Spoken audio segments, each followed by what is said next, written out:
My name is Cooper Heisted, and I'm from Vancouver, Canada. I always grew up a Christian, and I went to a Christian high school.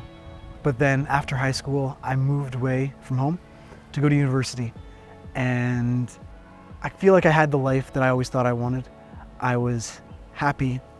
I was living on my own, apart from my parents. I had a girlfriend who I loved. I had a good career set out for me. I had really nothing to complain about. But I started to kind of go down the trail of more and more moving away from God. And so I got really big into drinking and smoking weed. And I started to idolize people.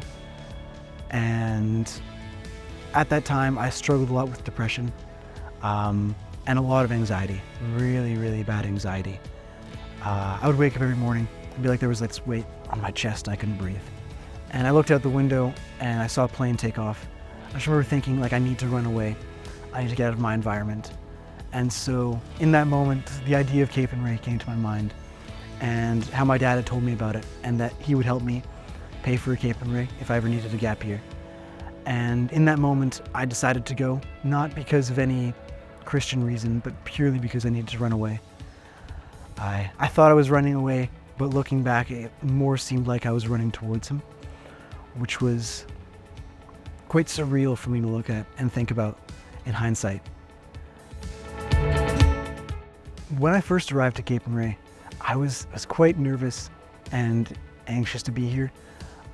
And I remember sitting around on the first nights and just seeing everyone like sing these worship songs that I didn't know the words, and pray these quite, in my mind, magnificent prayers, ones that I could never really pray, and how they talked about how much like they had faith in God and how much they trusted Him.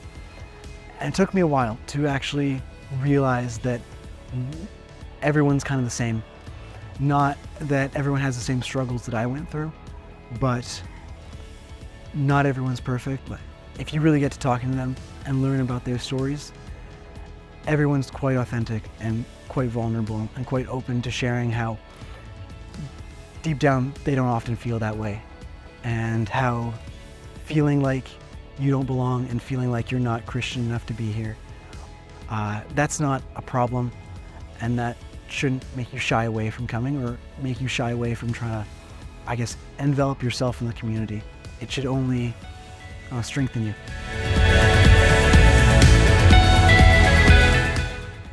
I would say Cape and Ray is very comfortably uncomfortable, in the sense that coming here, and once you enter the grounds, you can be completely yourself. You don't have to put up walls or pretend like you fit anywhere. You can be silly or goofy or serious or thoughtful, opening up and being vulnerable. It's very easy to do that because everyone here is so nice and so loving and so accepting.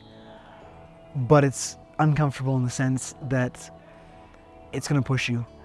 You're going to be asked questions that you might not know the answer to. And you're going to meet people who might have opposing ideas to you. And you might be in an environment that you've never been in before. And yeah, I just describe it as the most comfortable, uncomfortable place that I've ever been. If you have a hunger, and if you have a desire to grow and learn more about God, I'd say you should definitely consider coming to a Cape and Ray. You don't need to have everything figured out or be perfect. You just need to have an open heart. And so if you're willing to have an open heart and an open mind, then definitely consider coming to a Cape and Ray.